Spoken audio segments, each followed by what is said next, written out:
Hey, and welcome to Foolproof Theology. My name is Chase Davis, and I'm your host. I'm so glad to be with you here today because I've got one of my good friends, Brian Brown. Brian Brown is the pastor of Trinity Church Denver. I've had the pleasure of preaching down at Trinity Church. It's always a fun experience because they're Presbyterian, which means they don't emote very much. And that's not a critique on his church, Brian. That's not a critique on your church. That's just reality of the situation. So many of the jokes that I tell at the well, and yes, believe it or not, I can tell a joke in a sermon.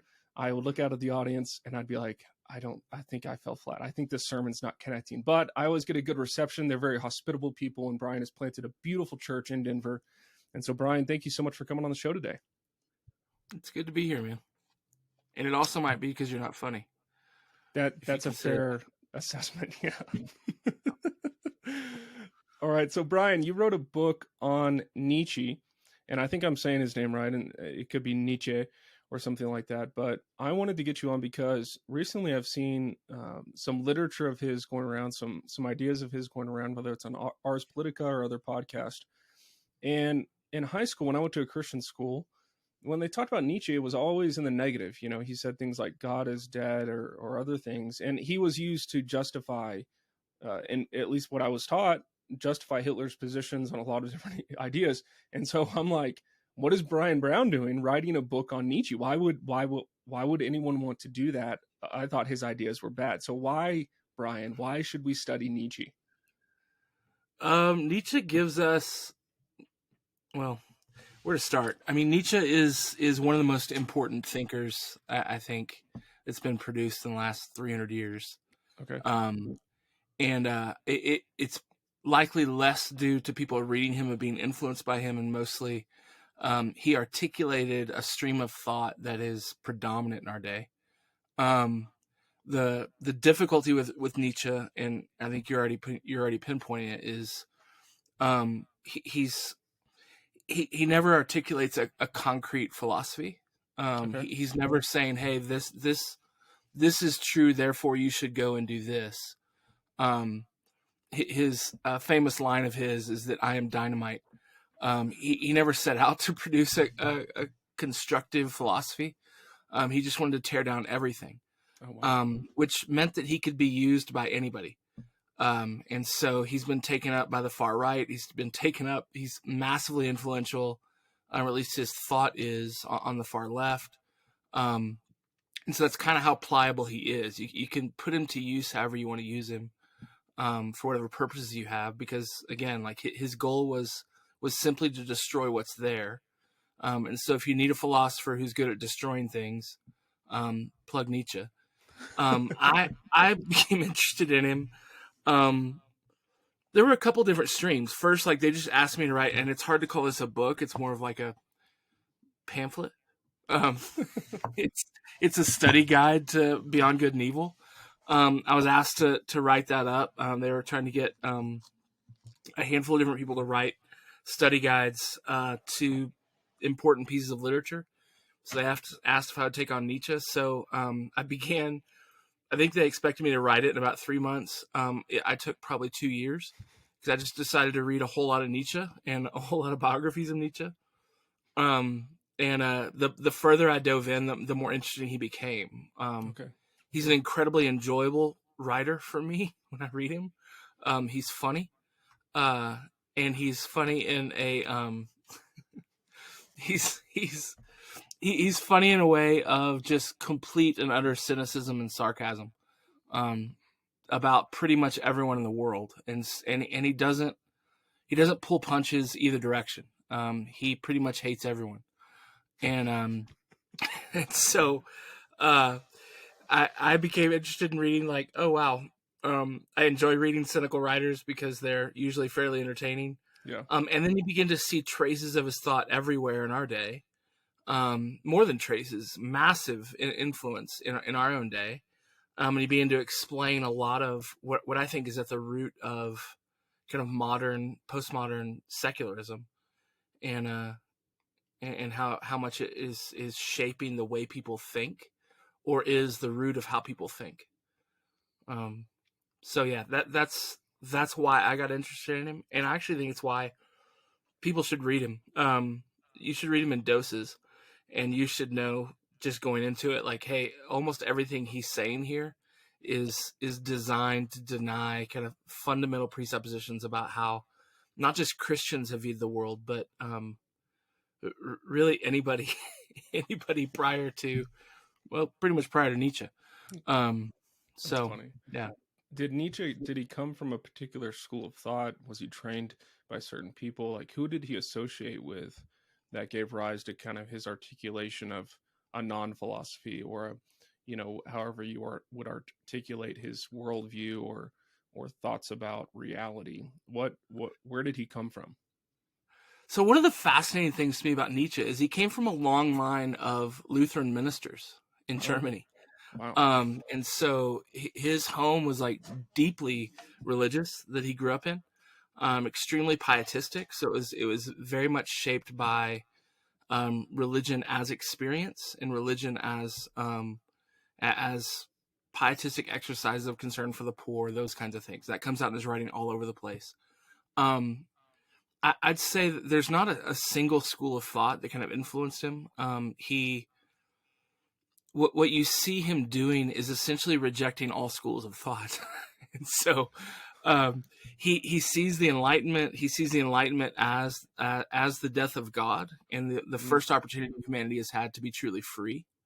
Um, and he steps into all these different philosophical schools, these movements that are happening in Germany, in Europe at the time, where the Enlightenment is all the rage. Atheism, free thinkers are kind of coming to the fore.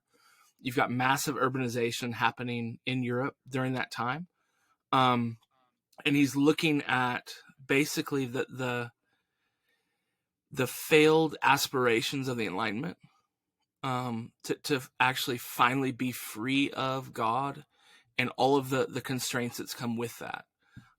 He looks, actually, the interesting thing about Beyond Good and Evil is he takes a bunch of swipes at Christianity, but his biggest target in that work is not Christians, it's atheists. He huh. essentially looks at Enlightenment philosophers in Europe and says, you guys are seeing this merely as an excuse to explore whatever sexual appetites you have, when the opportunity that's been given to us with the death of God is the freedom to actually break free of all constraints, Mm, to actually see mankind rise to the Uberman, or the Superman, above and beyond the herd, above and beyond any sort of slave morality that Christianity brought, and he saw actually carried on with this kind of the kind of modern secularism that still held to some measure of objective truth, some measure of there is a reality out there. He wanted to reject all of that. Let's reject not just moral norms. Let's reject that the world has any form at all, and remake the world however we see fit. wow. And so is that, would the kind of like common quote that goes around, "I am dynamite," would that be kind of a summation of kind of his approach in that way? Is that where that quote comes from? Yeah. I was actually reading Chesterton this morning. I read Chesterton at the beginning of every year, and he loves to take pot shots at Nietzsche. Um, and um, he because Nietzsche's all the rage. He's kind of this in vogue thinker that cutting edge men are quoting and reading, and philosophers are reading and quoting, and until you begin to see that Nietzsche is like utterly and completely deconstructive. He's not trying to construct any world at all. He's simply trying to destroy what's there. Um, you won't understand him.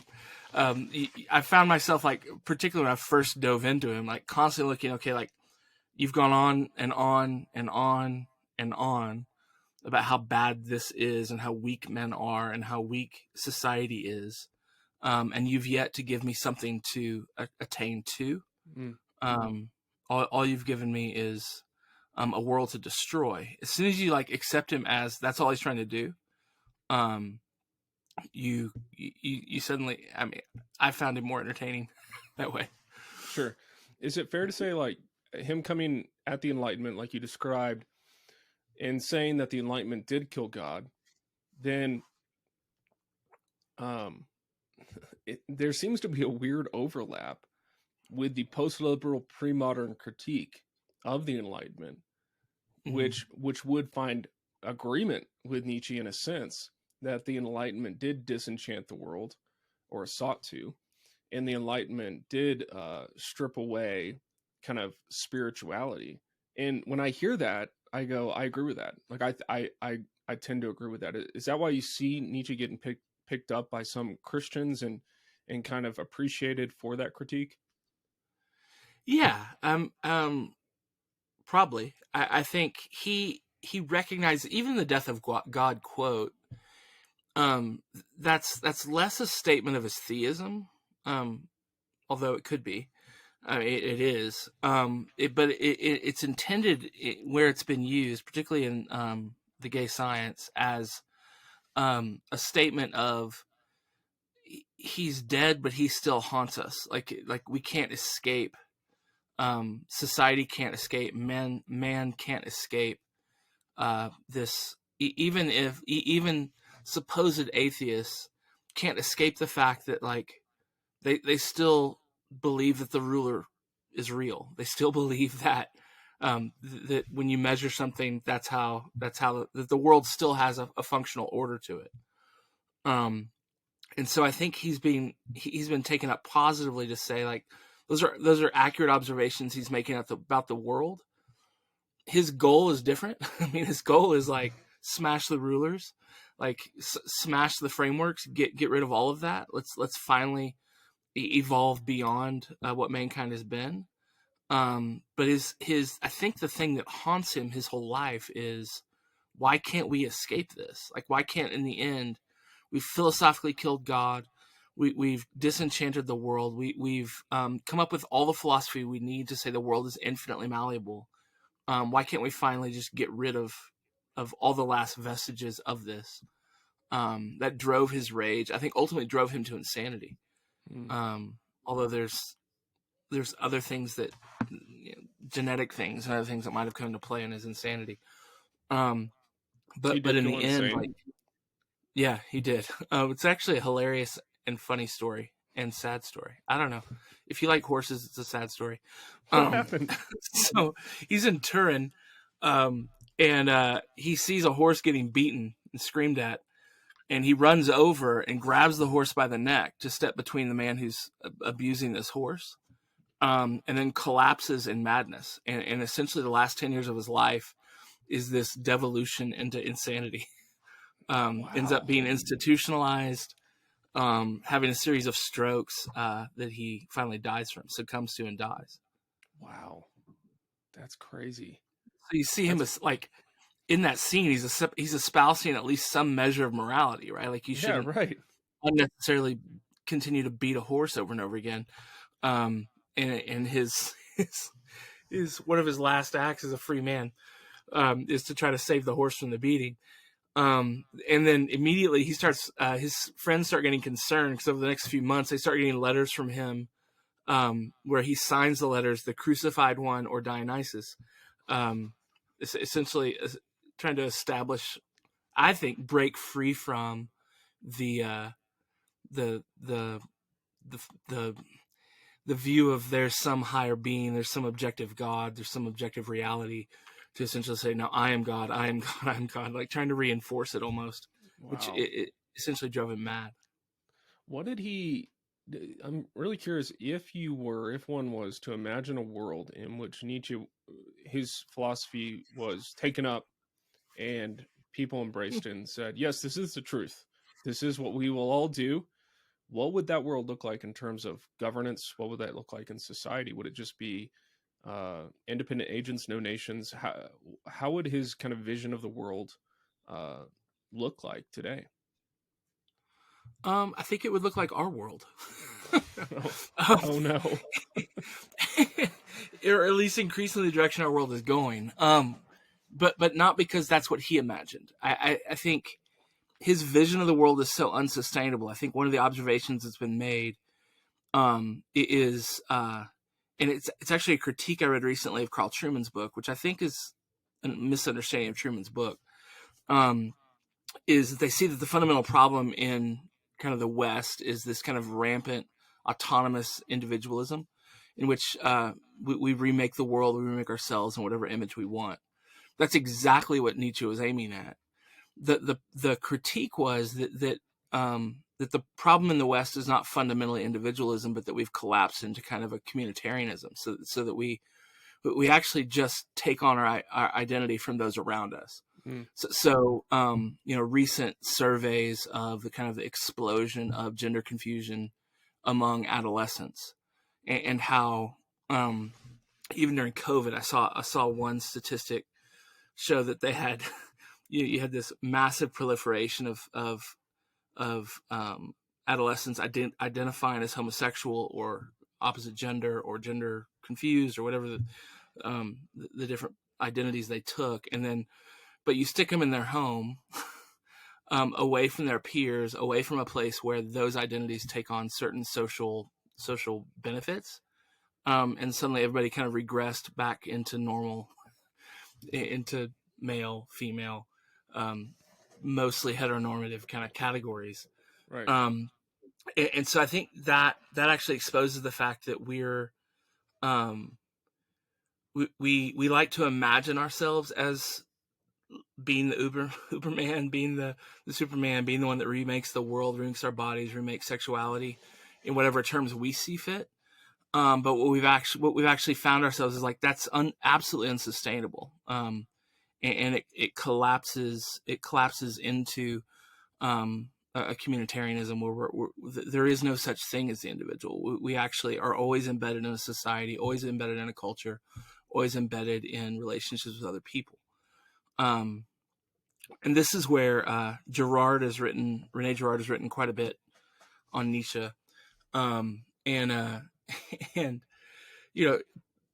foundational to Girard's whole philosophy is that we don't know what we want until we see somebody else have something. Right. In other words, so it's kind of the anti-Nietzsche mode of kind of understanding society, and that Nietzsche would say like, no, you should want what you want, regardless of what other people have. You should pursue power. You should pursue your will to its own end. And Girard's, I think, critique of that would be to say that's simply not the way human beings are made. That's not the way they work. So I think you'd end up getting a society where people are pursuing their own will to power. I think Nietzsche grossly underestimates the power of sexuality.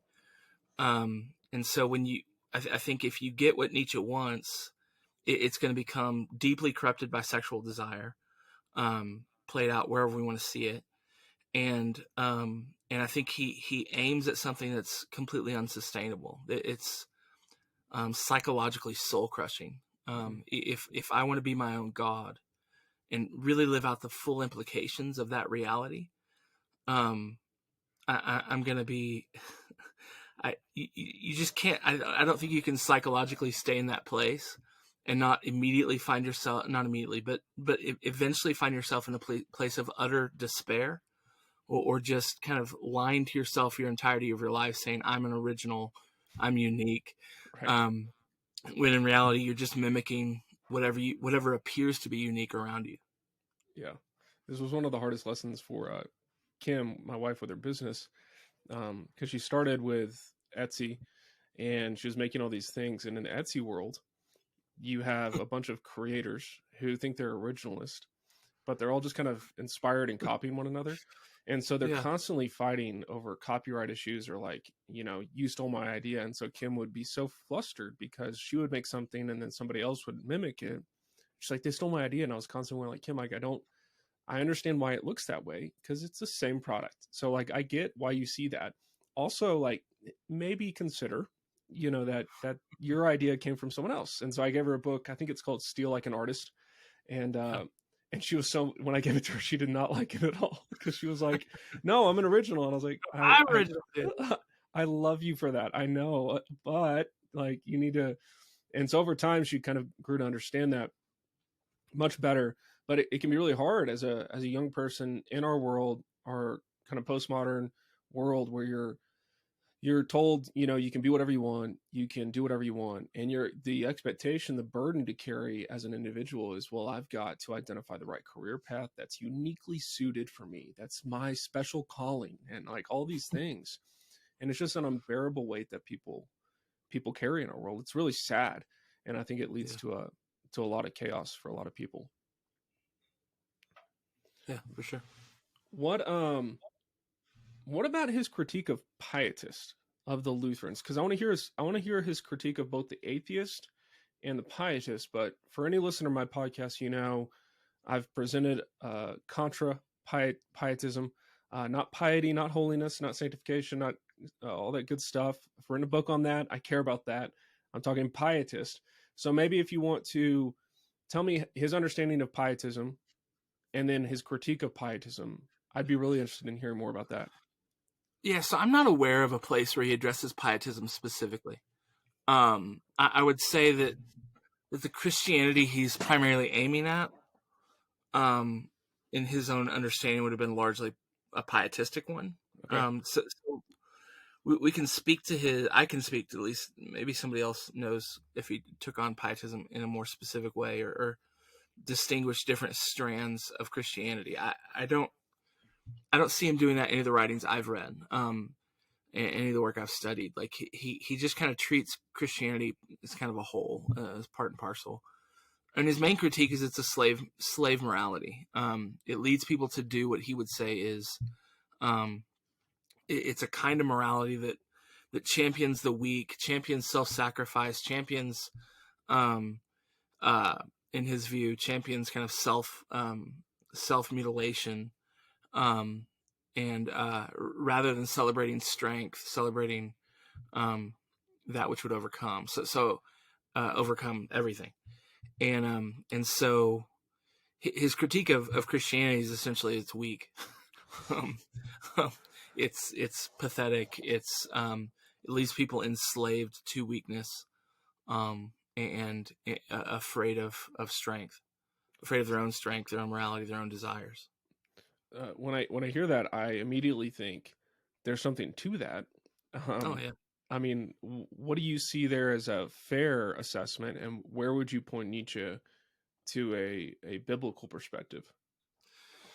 Yeah, I think there is, as we understand what Christianity I think should be biblically, there is a model of strength that is good, a kind of strength that absolutely sacrifices itself for others, but is still fundamentally strong.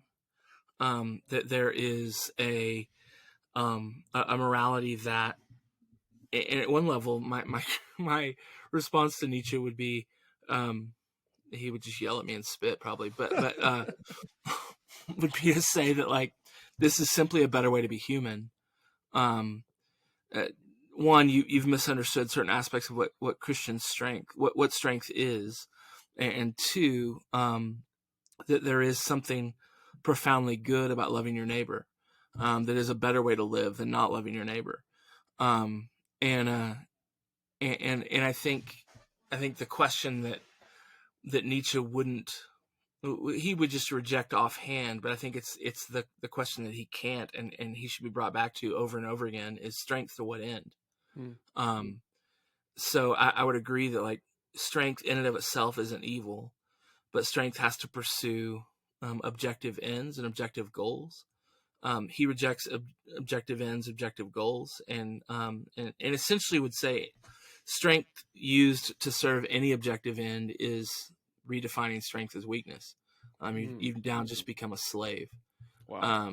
And I would want to argue that that's what humanity was made to be in one sense. We are made to be servants of God. We're made to use whatever strength God has given to us, that he's wired into us, whether that's uniquely masculine strengths or feminine ones, that those strengths should be used to serve God and for God's ends and for God's goals. And that a strength that is aimless, that a strength that doesn't aim at any particular objective, is just chaotic and ultimately will devolve into kind of an unexamined slavery to our appetites, which again, going all the way back to what would it look like if this was played out in our time, I think that's what we actually see is a slavery, a strength that's simply served, that's simply utilized to serve the basest of appetites in our own society. Nothing noble, nothing virtuous, nothing good. Just a strength that serves my need to have an orgasm in a certain way, or my want or my desire to dress a certain way, or to gain the approval of other people. What about his understanding of power is fascinating to me. And here's why. The Christian discourse around the idea of power, to me, has been fairly abysmal recently. It's because it's fairly just dismissive that power is ever at play, that it's worth anything, or that it should be pursued. This plays out in discipleship. This plays out in church meetings. A lot of pastors get in ministry, and you and I could probably tell stories about this, where we don't appreciate the power dynamics in an elder board, or we don't appreciate the power dynamics between pastor and church member, even in a marriage. And so this often gets played out with when people talk about politics. People will accuse the right or the left or anyone as it's all about raw power, just controlling other people. And so Nietzsche's perspective is power in itself is something to pursue. How do you reconcile kind of like Nietzsche on one hand, where it's just raw power, and on the other hand, you've got kind of evangelical subculture, which just dismisses either that power exists or that power is created by God and hierarchies are natural. What do you make of that kind of tension? Yeah, so I think one you'd want to distinguish, particularly when talking about Nietzsche, strength and kind of our modern, I think largely shaped by kind of Marxist understandings of power, societal power. So the way that we talk about it often, power is embedded in political structures, societal structures, relational structures. And when Nietzsche talks about strength, he wants to liberate it from all of those structures. It's not like when he talks about the will to power, he's not talking about my ability to somehow gain influence over people. Okay.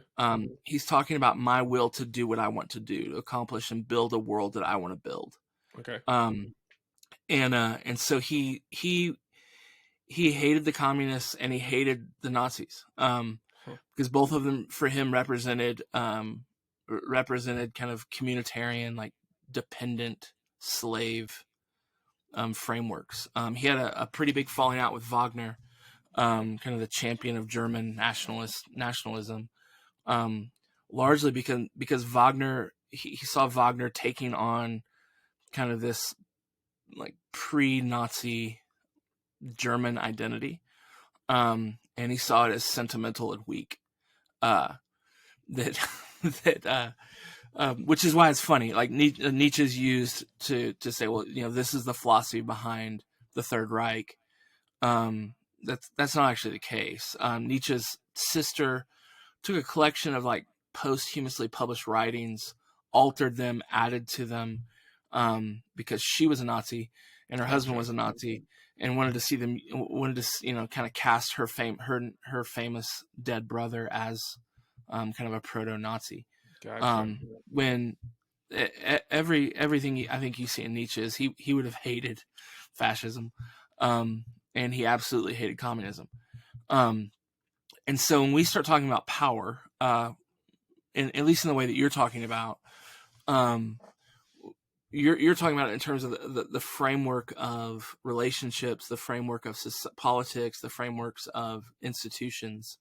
That's not really coming into play with Nietzsche. I mean, you could extend his thought and apply it to those areas, but in the end, I would say the same thing that I would say about strength would go for power. Power is neither good nor bad. Power is just power, and so the question always comes: to what end? To whose service?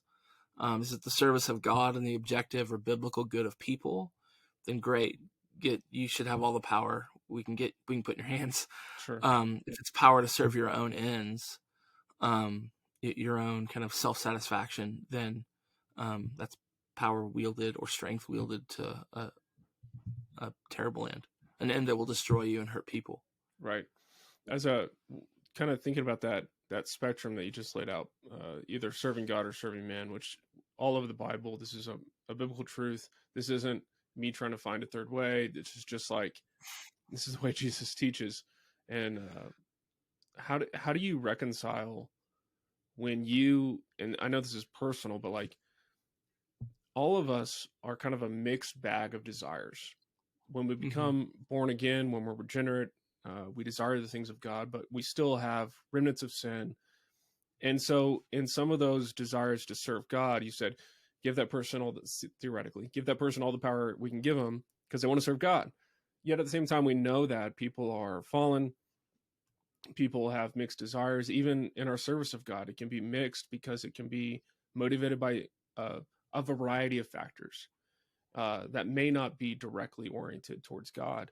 So how do you navigate that, both you as a man, but just as you pastor other people? Like, what does that look like for you? Well, I mean, I think this is where the fundamental weakness in Nietzsche's thought comes into play. He wants to abandon all standards, right? So I think oftentimes in a highly psychologized age, we try to parse motives. We try to parse like what possible self-serving motive might I have in this case. It's coming into play for me to do this thing. And the reality is like none of our motives are pure, right? Ever that I'm aware of. Like there's always, at least on this side of the resurrection, going to be remnants of sin, the flesh, the devil, that I can't identify. Like I just, and so the beauty of what God's given us is an objective standard, like an actual measuring stick of that defines for us the nature of love, that defines for us the nature of good, of justice, of righteousness, of those kinds of things. And so in the end, you want to, I find a lot of people like deeply and constantly troubled by the motives, the wrong motives they have that might be feeding into their decisions to do objectively good things. And so I think that's kind of the beauty of what the gospel does is it allows us the freedom to like do what's right and repent of our motives wherever we need to. Yeah. And not go like, well, maybe I shouldn't do this right thing because, somewhere in the back of my head, I'm hoping this person will notice it and see me as a good person. In the end, like God's given us his standards, really, really clear standards. And so we live according to those standards.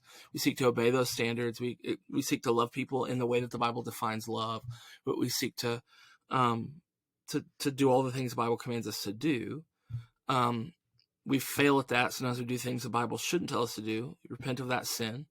But then we should live with a certain kind of freedom that allows us to just do what is right and good without constantly having to look over our shoulders and go like, oh, well, I'm sure somewhere pride came into play there.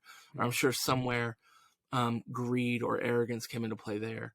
And instead go, I wake up every morning, I pray, I confess my sins, I ask for God's help, and as best as I can, believing that Jesus died on the cross for my sins, and also believing he's Lord, and he's spoken in the book. I want to seek to obey that as best I can and do what I can, not getting too hung up on all the myriad of things coming into play in any decision that might be the wrong motives. Because like here's the reality, and we don't have to we can get back to Nietzsche in a second, but like if I'm aware of like potentially 3 motives in any particular decision. So let's say there's a homeless guy on my street, as there are, and for whatever reason I go like, I'm gonna help this guy get a place to stay tonight. And let's say as I look at that, I think, well, one, I'm a pastor. this could be a great sermon illustration someday about how to help a guy. Yeah. 2, there's probably some genuine love for this man that says, hey, I want you and your family to have a place to sleep tonight. And 3, like, I really hope my neighbors who aren't Christians see me, the pastor on the block, do this good thing. They'll think really highly of me. So, like, there's 3 motives maybe I'm aware of, right? 1 sinful, one good, righteous motive, and 1 that's questionable. Sure. Like, those are 3 I'm aware of. The reality is there's probably 50. Yeah. And 50 I'm not even aware of and couldn't figure out unless, I sat in therapy for 30 years and somebody helped me diagnose whatever happened when I was 14 that led me to this desire to whatever. Like, there's so many, like, competing desires in my heart. Instead, what I go is like, hey, what does the Bible call me to do for my neighbor? Let me just do that. Right. And not be constantly asking and parsing what could possibly be going on in my heart or my emotions that would be feeding this in a way that's sinful. Like, I'll never know those things. Like, this is why God's grace is so powerful and good. He forgives sins I don't even know I've committed. Like, I'm then, because of that, free to just do what he says. I love that. That's beautiful. That helps me a lot. This is something I've wrestled with my whole life. I don't know if I'm sure it was pre-Christian, but just it can lead a lot of people to paralysis, I think, especially if they have a more pietistic bent where they fail to act or they become perfectionistic, where if it's not perfect motives, then I'm not going to do it because I might sin. I had one advisor counsel me when I was wanted to go for a PhD because I was worried that I was like, it would be fun to be called doctor. Now after 2020, not so much. But back then I was like, it would be fun to be called doctor by other people. It's kind of a sign of respect, but I'm worried that I want that too much. And he's like, just go get the thing and then have something to repent of later. And I'm like, okay, fair enough. And I think that's freeing for a lot of men, particularly Christian men, where it's like, look, just do what is right and good and, till the soil in front of you and repent as you go, rather than kind of being held hostage by this navel gazing and this constant self-doubt of what God has called you to do.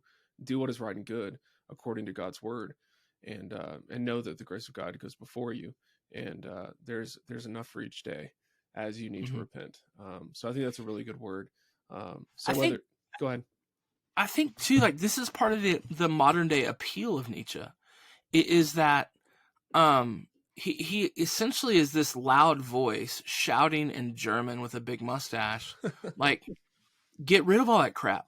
Like, quit. All of that motive parsing is like, all of that trying to discern whether you're doing the right thing or the wrong thing is entirely the wrong question. You need to be free of all of those questions. The problem with Nietzsche is he wants you to be free of all that without giving you any sort of direction on what you should do. Right. So I think humanity's always going to look for some story, some measure, some standard by which to understand, hey, what should I do in this case? And he refuses, actually adamantly refuses, to actually create any standards, to actually subject humanity to any standards, and instead just says, like, no, like, be utterly free of all standards. And if you're will to strength, he would never say you should give money to the homeless guy. You should probably slaughter the homeless guy. Oh my gosh. Like, the homeless guy is a weak drag on the rest of us. You can't be free. You need to be free of all moral obligations whatsoever, which is why the title of the book is Beyond Good and Evil. It's not a new good and evil. It's beyond it. Like, that's the old way of viewing the world. The problem with Christianity, the problem with that remains even with an atheistic thinking in Europe at the time, is that there is such a thing as good and evil.